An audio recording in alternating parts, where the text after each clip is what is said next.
I still get angry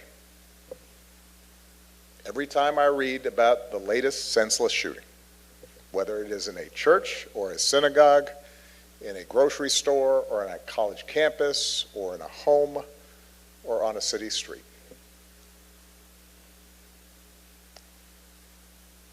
I still feel anger, and I hope you do too.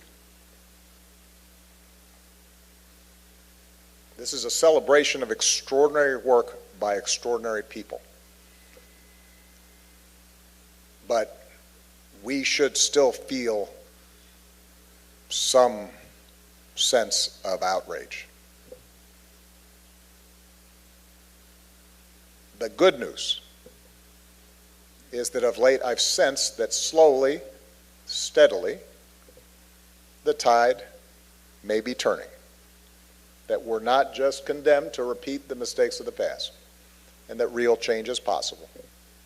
10 years ago, we would have all understood if the families of Sandy Hook Elementary had simply asked for their privacy and closed themselves off from the world. The temptation must have been powerful. But instead, you took unimaginable sorrow and channeled it into a righteous cause. And in the face of cruel conspiracy theorizing and nasty partisan politics and, perhaps worse of all, inertia and indifference and the TV cameras shifting to the latest distraction, you just kept on going. And you set an example of strength and resolve and grace, which makes me very proud.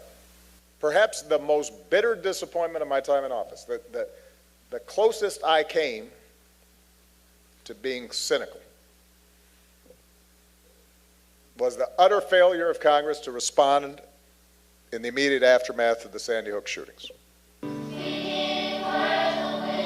To see almost the entire GOP, but also a decent number of Democrats, equivocate and hem and haw and filibuster and ultimately bend yet again to pressure from the gun lobby. And I would not have blamed the Sandy Hook families for giving up after that. I wouldn't have blamed them for falling into cynicism and disgust and despair.